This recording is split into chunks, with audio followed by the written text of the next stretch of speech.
From exposed to secure, the cost of cybersecurity and compliance in action and the best way to keep your company safe, by Ron Shu. How to take the confusion out of compliance.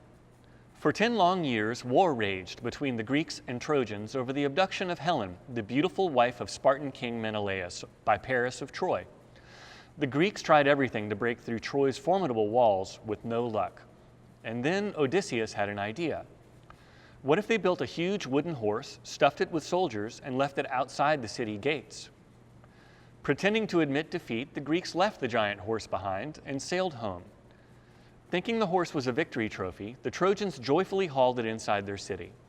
But later that night, while Trojans were sleeping off the celebrations of their supposed triumph, Greek soldiers popped out of the horse and overran the city.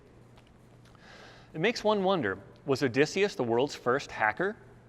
Indeed, the term Trojan horse has since become widely known as a strategy used by cybercriminals to snake their way into a network to do you and your business harm. Clearly, Troy's citizens failed to understand the risk they were taking in accepting this gift dropped on their doorstep. It must have been a truly puzzling situation. Who would have expected that their arch enemies would simply abandon their siege, turn tail, and head for the hills, while leaving behind this amazing gift? City management simply didn't have any policies in place to deal with this sort of thing. I'm glad this ancient legend remains part of our common language because it provides an easy-to-grasp way of understanding a very real modern danger, cybersecurity, especially given that so much content on that topic is a muddle of complexity and technobabble. Cybersecurity and compliance aren't that complex. Honestly, if I were starting from scratch and trying to figure out what matters most in keeping my business safe and secure from cybercriminals, after a few minutes of seeing what's out there, I'd rather be rubbing sand in my eyes. It's ridiculous, even tragic, that we can't do better. Because small and medium-sized businesses all over the world are increasingly getting hammered by cybercrime. The risks from Trojan horses and other threats are not declining. In fact, they're getting worse. Helping the little guy stay safe is why I'm so passionate about doing something different to cut through the confusion.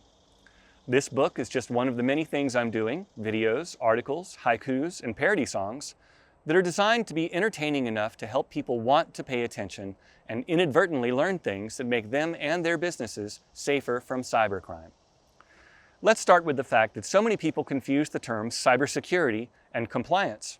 Actually, the distinction between the two is simple. Cybersecurity is, oh crap, Russia's hacking my network, how do I stop them? Compliance is Department of Justice or FBI showing up, saying, hey, 6 months ago, Russia broke in and stole stuff from your network. To prove you weren't negligent, show us documented proof that you were doing all the things to be compliant you said you were doing back then. Not so hard to get, is it? And by taking the steps necessary to put your company into compliance, you're solving the cybersecurity challenge at the same time. Now, to me, this boils down to 3 simple rules. Rule number 1, get buy-in from the executive team. The biggest obstacle most companies face regarding compliance is its acceptance as a necessity by the CEO and the executive team. Reluctance is natural.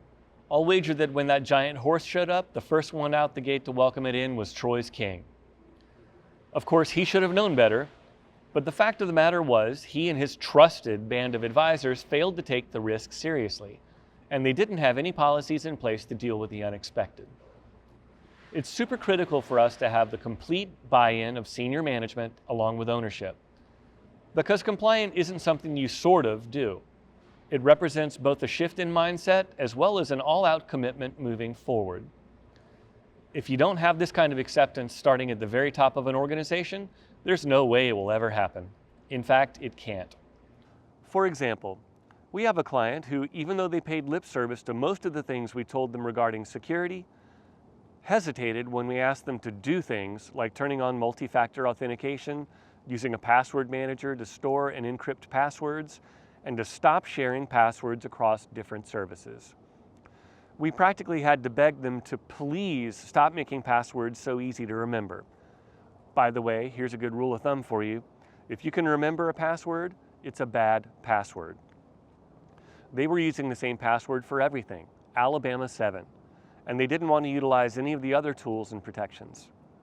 Well, their credentials got hacked and republished on the dark web, and within 24 hours, their email was compromised. Fortunately, our security team was ready and prevented further damage, but the client was required to send embarrassing notifications to all their customers because that's what the law says. By the way, they let us put in MFA and those other tools pronto. Rule number 2, get buy-in from the employees. I get it. Getting employees to implement these kinds of protections can be a hard sell. The citizens of Troy fatally assumed that the walls of the city would keep them safe. They were in utter denial about the looming threat and blissfully went on with their daily duties until it was too late. But if Troy had instead prepared a documented security plan, and every citizen had been involved in it and trained on it, someone just might have recognized the Greeks' wooden malware and saved the day. And they didn't have to make this training boring.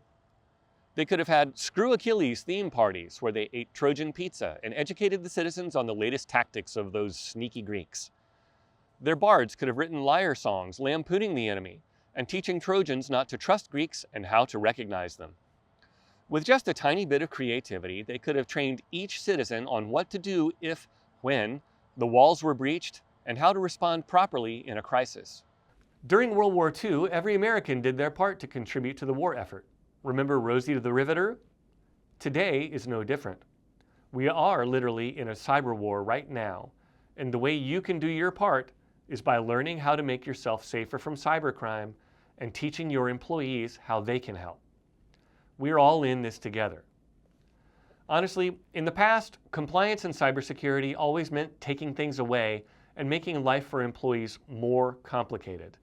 Sorry, it used to be 2 clicks, now it's 3 clicks, and you got to pull out your phone for every single job function. But now, thanks to improvements in technology and better training, we can make it a lot easier for anyone to keep their identity and their data safe. One thing that really excites me is the fact that putting these safety measures in place is getting easier for our users to do, and to do so cost effectively. But the bottom line is that even with tools and training, your employees still need to do the things we tell them to do. This means sometimes you'll have to tell employees that even if they don't want to use MFA or strong passwords, they have to do these things, because otherwise they're potentially going to be the one who brings down the whole business. Rule number 3, engage the professionals. How do you take the confusion out of your health?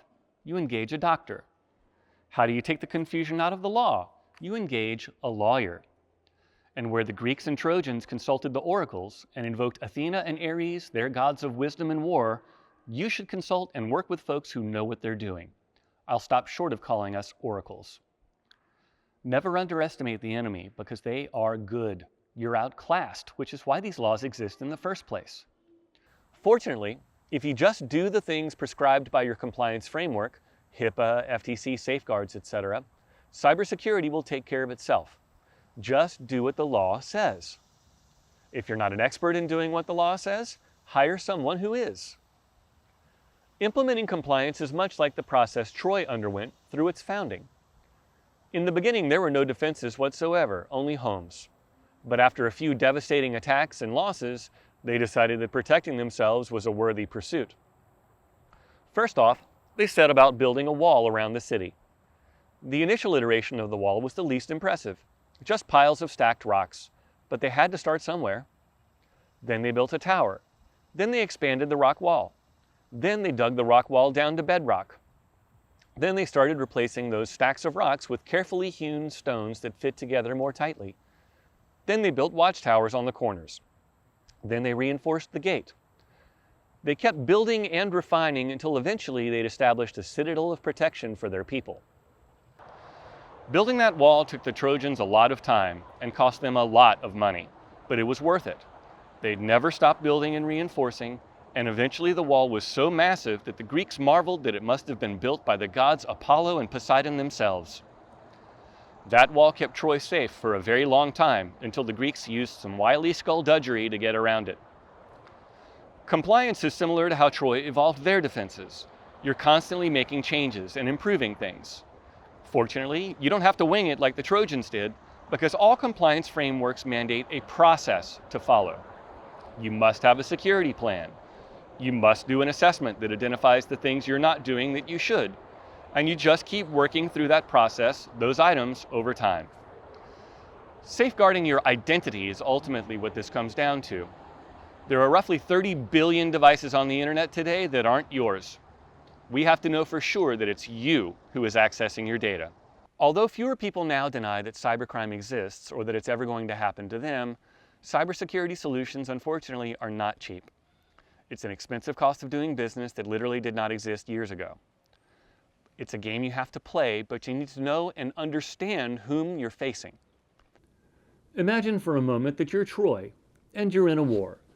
But instead of the Greeks with horses, bronze weapons, and arrows, you're fighting a World War II army. They have steel, internal combustion engines, gunpowder, tanks, mortars, rockets, howitzers, and airplanes. That wouldn't be much of a battle, would it? Well, that's what their team looks like. Nation-states like China and Russia, and global crime syndicates with organizations as mature as a Fortune 100 company. So what does your team look like? Be honest.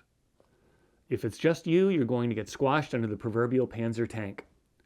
You need professionals on your team because they've got professionals on theirs. Just get started. Troy's downfall could have turned out differently. What if they had put in place a compliance framework with policies on how to accept Greek gifts during wartime? Created a plan for dealing with unexpected surprises from unknown entities? Established procedures and systems to ensure everyday citizens didn't get easily suckered in by something that looked cool? We'll never know whether they could have avoided that Bronze Age ransomware and the devastation it ultimately caused. But we can resolve not to let that hard lesson learned fade into the dust of history. Do something. Just get started. A common misconception about compliance is that it's all or nothing. It's black or white. Not true. It's about progress, not perfection. You must be compliant with the process and execute it in good faith. So maybe you're thinking, we've done that assessment and there are 43 things we're not doing. We can't do 43 things. We don't have the money, time, resources, whatever. I get it. So pick out the 3 things that you can do this year, the things that will have the most impact. Then do those 3 things. And then next year, you repeat the assessment, which shows you've passed on those things. Now you're only down to 40 things that need to get done. That's how it goes. You demonstrate that you understand the problem, you're using the right process, and you're taking it seriously. You're making a list, checking it twice, and knocking things off in the order you're best able to accomplish according to the standards. It's really not that complicated. And if you do need help along the way, making compliance and cybersecurity is key to our company's mission.